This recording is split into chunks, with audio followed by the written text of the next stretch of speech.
오늘은 고교학점제 지난 내용과 이어서 간단하게 마무리해 보겠습니다. 지금 화면에 보이고 있는 내용은 25년에 고등학교 1학년이 되는 현재 초등학교 6학년 학생들입니다. 21년도 현재 초등학교 6학년 학생들이 고등학교 1학년이 되는 2025년에는 교과 과정이 2022 개정으로 완전히 바뀌게 되거든요. 그때 적용되는 내용을 표로 보여드리겠습니다. 현행 과목은요, 보통 교과와 전문 교과로 나뉘는데요. 교과 안에 과목이 있는데 그 과목이 크게 세 가지로 구분되어 있습니다. 공통 과목, 일반 선택 과목, 그리고 진로 선택 과목, 이렇게 세 가지로 나누어져 있고요.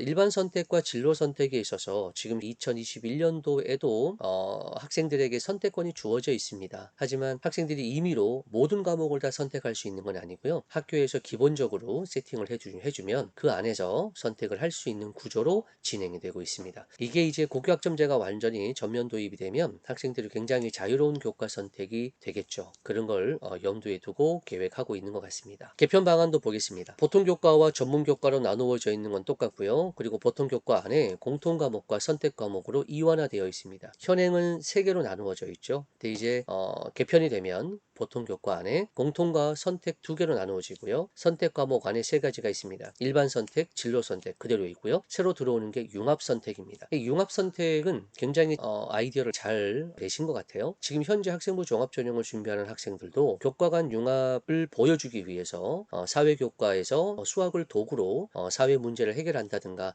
이런 방법들을 많이들 활용하고 있는데 이 조금 더 자유로워지겠죠. 이제 그런 걸 설계하기가 좀 힘든 학생들에게도 충분히 도움이 될 거라고 생각합니다. 그리고 하나 더 눈여겨볼 것은 제가 빨간색으로 이렇게 표를 만들어 놨습니다. 특목고, 과학고에서 배우던 전문교과 원이 있던 교과가 일반고의 보통 교과 안에 선택 과목으로 다 들어오게 됩니다. 그러면 학생들의 선택폭이 굉장히 넓어지는 거거든요. 지금 현재도 고급 수학과 같은 전문교과 원에 있는 내용을 일반고에서 수업하는 학교들도 꽤 있습니다. 근데 이런 것들이 좀 더 확장이 될 것 같습니다. 대학의 입장에서는 대학 전 단계 예비 대학이라고 생각해도 될 것 같은데 그 정도 교과를 원하고 있을 것 같고요. 그리고 대학 수업을 바로 나갈 수 있는 학생들이 마음에 들지 않을까 이런 생각이 드는데 그런 교과들이 사실은 전문교과 원에 꽤 있습니다. 일반고에서도 학생들이 자유롭게 선택할 수 있는 기회가 주어지는 것이 2025년부터 시작이 된다 이런 뜻입니다. 제가 여러 차례 걱정스럽다라고 말씀드렸던 부분인데 지금 올해 2021년도에 중학교 3학년 학생들이 내년에 이제 고등학교 1학년이 되잖아요. 그 학생들은 현재 고등학생들과 크게 달라지지 않습니다.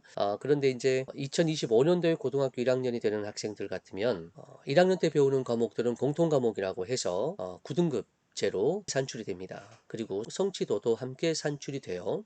나머지 2학년 때부터 있는 선택 교과들은 성취도로만 산출이 됩니다. 등급이 나오지 않는 거죠. 그러다 보니까 대학에서는 이 학생이 얼마나 그 집단 내에서 상대적으로 우수성을 가지고 있는지를 판단하기가 어려워집니다. 그러다 보면 대학이 무엇인가를 가지고 학업 역량을 구분을 해내야 될 텐데 그런 것들이 어떤 요소일 것인가 짐작을 좀 해봐야 될 것 같고요. 그런 상황에서 고등학교 1학년 때 산출되는 9등급제, 즉 이 상대평가의 가치가 더 올라가지 않을까 이런 생각이 듭니다.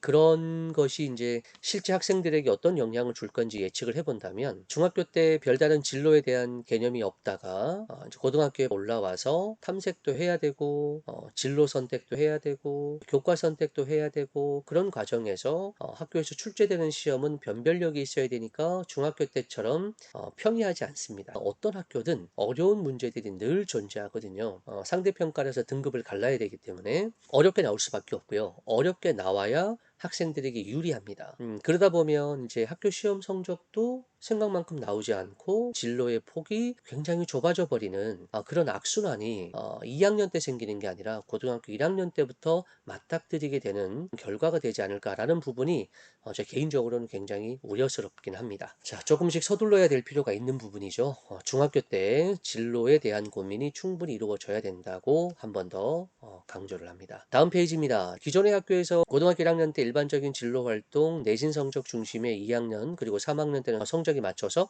진학을 결정한다. 이런 내용들이 기존의 학교의 시스템이었다면 학점제로 바뀌게 되면 고등학교 1학년 때는 진로 탐색하고 학업 설계하고 수강 신청하고 2학년 때 선택한 과목을 수강하고 진로를 구체화하고 3학년 때 진로 기반으로 진학을 준비한다. 개인적으로 이 부분에 있어서는 맞지 않다고 생각하는 부분이요. 고등학교 1학년 때 진로 적성 탐색, 학업 설계, 수강 신청을 하게 할 거면 상대 평가를 하면 안 되죠. 절대 평가를 해야죠. 그래야 진로 탐색을 하는데 부담이 없을 거잖아요. 근데 고등학교 1학년 때 이걸 하면서 상대 평가를 하는 시험을 보게 되면 이게 가능할까 싶습니다. 고등학교 2학년 때 하고 3학년 때는 현재와 달라지는 건 뚜렷할 것 같아요. 전부 다 성취대로 나오기 때문에 기본적으로 A를 받기는 그렇게 어려운 상황이 아닐 것 같습니다. 그렇다면 자신의 진로에 맞는 교과를 선택해서 공부할 수 있겠죠. 1학년 때가 한 번 더 말씀드리지만 학생들 입장에서는 굉장히 부담스러운 학년이 될 것이다. 이런 걸 해결하기 위해서는 어쩔 수 없이 중학교 때 뭔가가 미리 준비되어야 할 상황이 분명히 생긴다. 자, 오늘도 감사합니다.